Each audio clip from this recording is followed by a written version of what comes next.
Uma outra medida é a concessão de férias coletiva também, férias coletivas. O empregador, né, ele pode conceder férias as individuais, como eu falei, e também as férias coletivas, devendo notificar em conjunto os seus funcionários. Notifica todos os funcionários que estão de férias com período de 48 horas de antecedência, como eu já tinha dito antes, né? E ficam dispensadas, durante esse período, a comunicação do Ministério da Economia, né, e dos sindicatos, os sindicatos das respectivas categorias. Toda vez que o empregador ele concede férias coletivas, ele precisa notificar esses órgãos, mas durante esse momento de calamidade pública que nós estamos passando, não é necessária a comunicação desses órgãos para que seja feita determinadas férias coletivas. Outra coisa, uma outra medida que o empregador pode se utilizar, gente, é o aproveitamento e a antecipação de feriados. Feriados federais, feriados municipais, né, feriados distritais, feriados estaduais. Então, ele pode antecipar esses feriados durante esse período e o empregado está em casa, né, de quarentena, mas já está gozando dos feriados, que futuramente, no decorrer do ano, quando os feriados chegarem, eles terão que trabalhar nesses feriados. No entanto, o empregador precisa listar, né, por escrito quais são esses feriados que estão sendo compensados já agora, com exceção dos feriados religiosos. Os feriados que não são religiosos, o empregador, né, de livre, ele sozinho pode listar esses feriados e comunicar aos empregados com 48 horas de antecedência de que eles já estão compensando esses feriados, né, já estão gozando desses feriados. Os feriados religiosos precisam ser acordados entre patrão e empregado, empregador e empregado, porque são feriados religiosos. Mas os demais feriados pode ser por imposição do empregador, a fim de manter o contrato de trabalho ativo, né? Uma outra medida que o empregador pode se utilizar para manter os empregos, gente, é o banco de horas. Acredito que esse será bastante utilizado. Porque como funciona o banco de horas? No banco de horas, nesse momento, né, nesse período aqui, o empregado vai ficar em casa em quarentena e o empregador terá um saldo para, né, cobrar depois do funcionário. Se ele fica 15, 20 dias em quarentena em casa, ele vai ter que trabalhar, quando ele voltar, esse período a mais, né? Faz-se o banco de horas, é importante que o empregador comunique aos empregados que eles estão em banco de horas, como faça esse comunicado por escrito, né, para que os seus funcionários, seus empregados saibam que depois terão que pagar essas horas. Como vai ser compensado essas horas? O empregado pode trabalhar até 2 horas a mais por dia, então aquele empregado que trabalha 8 horas pode trabalhar até 10, quem trabalha 6 pode trabalhar até 8, não pode ultrapassar 10 horas diárias, né? Mas pode ser compensada 2 horas por dia. Qual o período para compensar essas horas? Terminando esse período de calamidade, né? Essa medida provisória tem vigência até 31 de dezembro de 2020.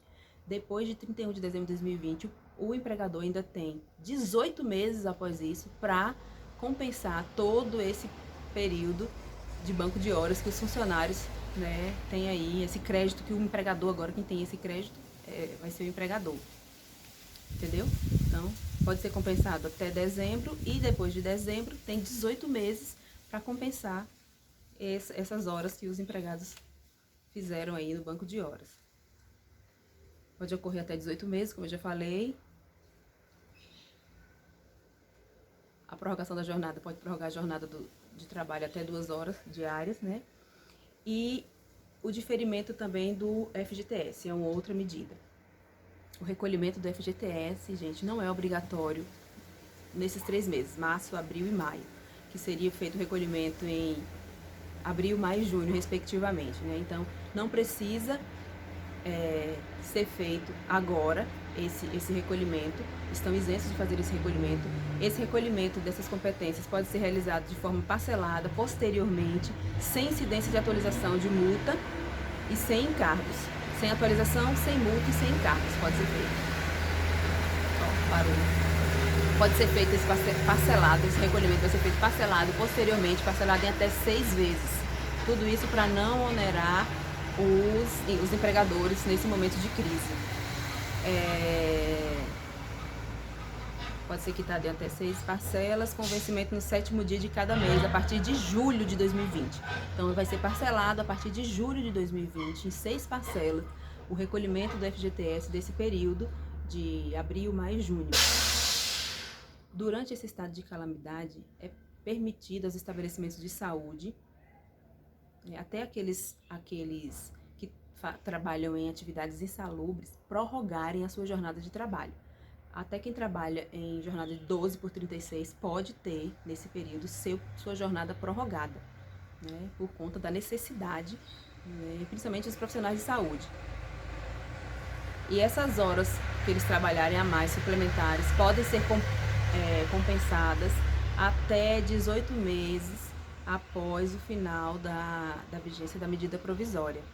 Né? Podem ser compensadas através do banco de horas ou podem ser depois pagas como hora extra mesmo, né? Vai ficar a critério do empregador e do empregado, que eles podem depois acordar como vai ser feito esse pagamento dessa prorrogação de jornada, né? Então, gente, tem essas medidas que foram estabelecidas pela MP 927. A MP 927 tinha o artigo 18, que foi revogado pela medida provisória 928. O artigo 18 trazia a possibilidade de suspensão do contrato de trabalho, suspende o contrato de trabalho sem trabalho e sem remuneração. O empregado ficaria em casa por até 4 meses sem receber a remuneração, sem trabalhar, porém sem receber a remuneração. Mas uma outra medida provisória de 23 de março, a medida provisória 928, revogou esse artigo. Porém, eu digo a vocês que ainda há essa possibilidade, não expressamente, como estava no artigo 18, mas ainda há a possibilidade de suspender o contrato de trabalho sem remuneração e sem trabalho. Ainda há essa possibilidade com base no artigo 2º da medida provisória 927. Lembre quando eu comecei falando para vocês que o artigo 2º diz que empregado e empregador podem fazer um acordo, né? Podem fazer acordo desde que não ultrapasse os limites constitucionais. Então, diante desse artigo, eles podem fazer esse acordo, o empregador dizer, eu não posso pagar você agora, não, a gente não está trabalhando, então eu vou suspender o contrato de trabalho, você fica em casa sem trabalho e sem remuneração. Quando terminar esse período, terminar essa quarentena, quando eu reabrir o meu negócio, você volta a trabalhar. Quando eu reabrir a minha empresa, você volta a trabalhar e volta a receber seu salário. Ainda há essa possibilidade com base no artigo 2º.